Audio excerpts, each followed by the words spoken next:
As you know, and as maybe all our fellow Americans know, there's been a rumor going around that Christian Syrians are pro-regime. And I'm here to tell you, that's a lie.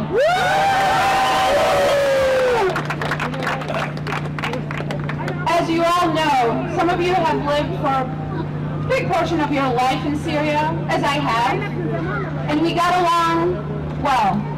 Some of you were there before this regime came along, and you got along well. Christians, Muslims, different sects, different ethnicities. There were never these problems in Syria before this regime, and it will always remain that way.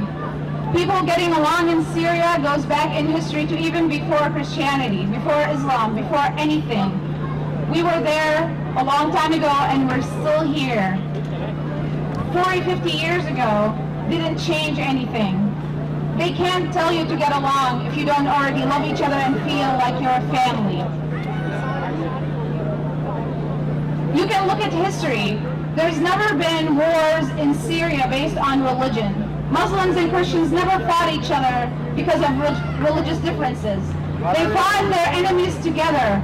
They fought the Ottoman Empire, which is a Muslim empire. They fought the French, which is a Christian country.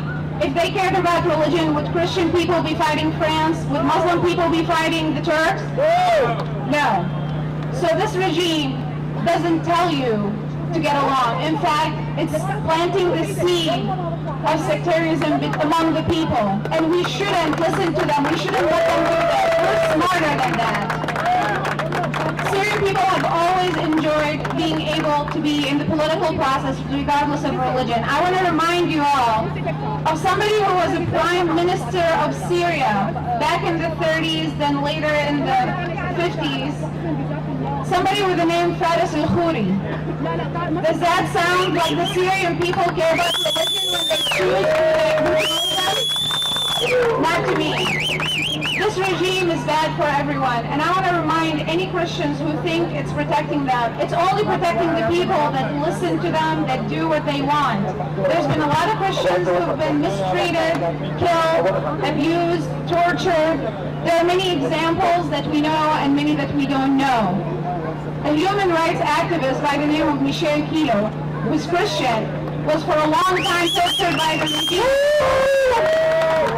More recently, as you know, when some actors and celebrities went out and spoke against the regime, they were arrested.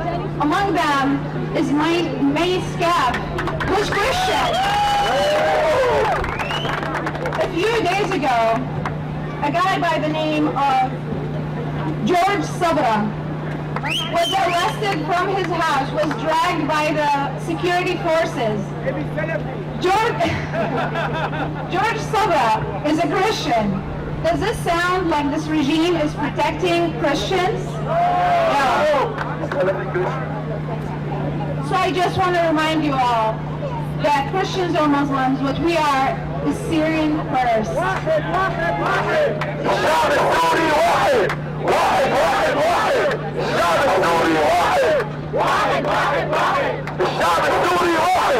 And just to finish up, I would like to send a message to any Christian Syrians or any minorities in Syria or outside of Syria who are still afraid to speak up against the regime or who are still with the regime for one reason or another. The Syrian people aren't going anywhere. There is no such thing as forever for governments, but the people of Syria have been there for thousands of years and they will be there forever. So stick with your people. And if you're really religious, the Christian religion is all about peace and love, and the regime does neither. So go and take the right side.